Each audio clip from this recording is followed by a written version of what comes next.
Senator Elizabeth Warren just released a campaign ad disguised as a DNA test. Or maybe it was a DNA test disguised as a campaign ad. In it, she ladles her DNA results with somber relatives and music, and even includes me. I'm touched, but that happens every time I take the subway. I hear some of you are Republicans. I am a Republican, registered. Yes. What do you think of him calling her Pocahontas? Well, I think it's ridiculous. I think it's silly. I think it's crap. What does Warren translate into Cherokee as? Spreading bull?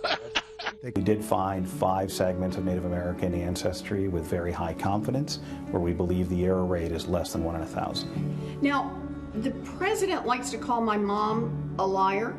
What do the facts say? The facts suggest that you absolutely have a Native American ancestor in your pedigree. Okay. So her Native American ancestry may date back 6 to 10 generations. She's potentially 1/1024th Indian, which is 0.09%. Using such standards, I'm Asian, which is why I can't get into Harvard. So no wonder she had to rely on sentiment and victimhood. But this really isn't about history, but her story, and fixing it because it's a mess. Did she or did she not list herself as a minority in law school directories when it suited her, then removed it when it didn't? It's not about her background, it's about cheating. She's a white woman of vast European ancestry who went to the buffet of identity politics and took seconds, then thirds. Warren is Native American because she said so. She wins the 2018 Rachel Dolezal Award. So if we all do the same test as hers and find similar percentages, aren't we also eligible to claim the experiences of an oppressed group and their past grievances too?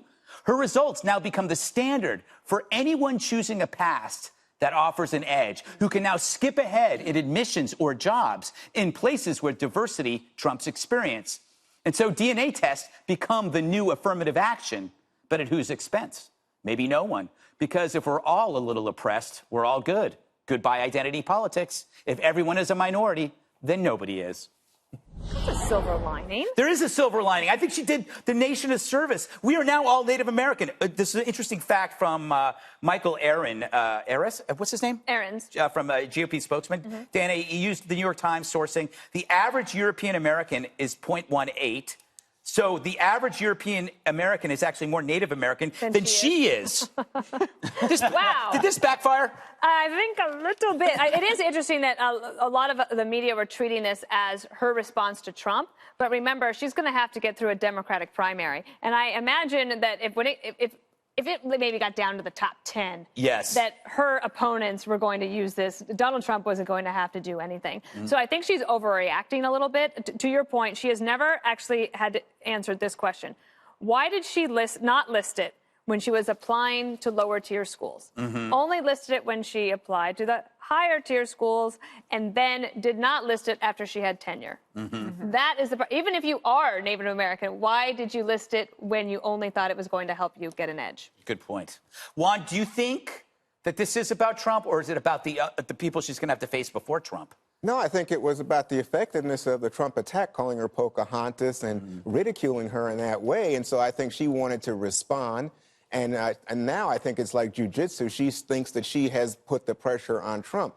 The key thing here for me is that when the papers then asked the folks at Harvard, did you, in fact, consider this when you hired? They said no. When they looked at the University of Pennsylvania, in fact, I think they said at the University of Pennsylvania, they filled out a form explaining why they hired a white woman over minority candidates. So the whole basis, the foundation of the Trump attack was, hey, you use this to get ahead falsely, right? And it turns out that's not true, in addition to which she has some Native American ancestry. I would disagree with you, Juan. I know you're shocked.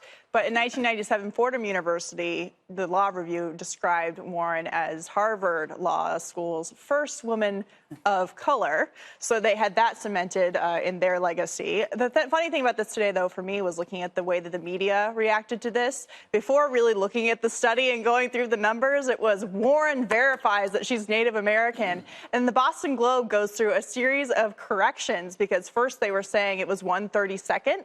Then they go all the way to correcting it due to a math error, and it turns out to be 1 in 1,024. And so you keep going down the line of the impossibilities of the point that you just brought up, Greg, in the sense that she is less Native American than the majority of Americans. So do you guys think that she's owed $1 million by Trump? I would actually say, well, Pete, I would say I think it would be good for Donald Trump to donate that money, write it off, and then thank her for saying, she points out everyone in America is a Native American. She's done a service. Thank you for doing the work for me. Yes. Pay the money. He's got the money. Do it. Why not? Yeah. And I can see the campaign T-shirts now, wearing it. I'm black. I'm Hispanic. I'm Jewish, I'm whatever. And on the back, you just like 0.09, yes. 1.3, 2.4, whatever you want to be. To your point, it is exploiting minority status. She did it. She did it time and time again. And what the president did was devastatingly lay out how she used it for her own advantage, continues to use it for her advantage. And now she thinks she's getting ahead of it. No. She's creating more of a problem for herself. She can't get past it. This will make it worse for her. Also, she just has terrible political timing. Right.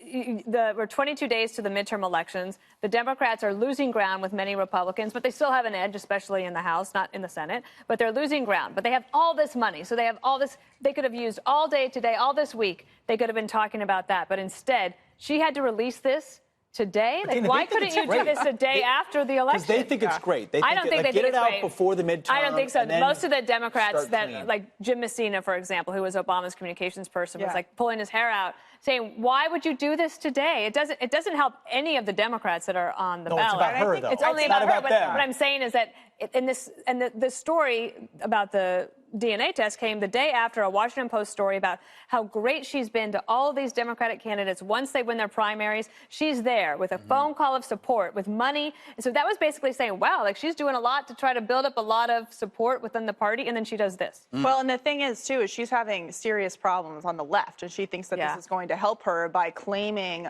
with the unsubstantiated evidence, really, that she has minority status. On the left, that's a problem with the intersectionality argument, the white woman trying to represent minorities argument, especially when she's up against people like Cory Booker and Kamala Harris.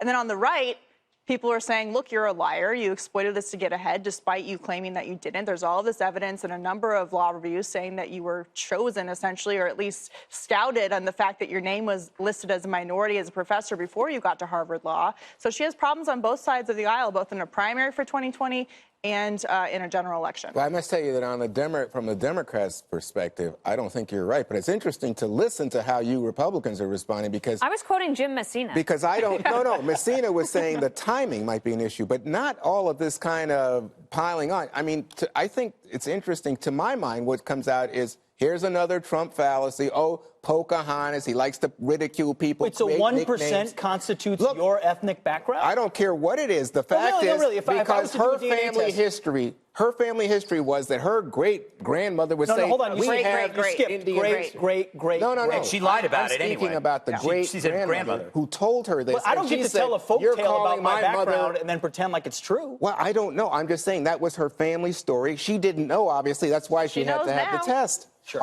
Look, my 23andMe, to your point, has me at 2% Native American, which is actually more than her. So I'm welcoming her to my family. But but to the point, and it's actually a bigger point.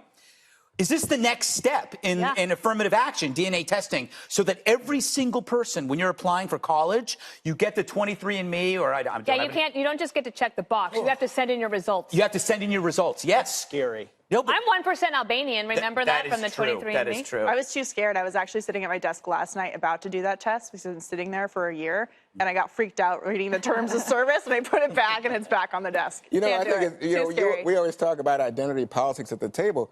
But if you are applying, you really want to be white upper class, let me tell you. Well, she maybe not have gotten into the Harvard if she just but that's not true. Harvard says that's not true. And by the way, Harvard says a lot.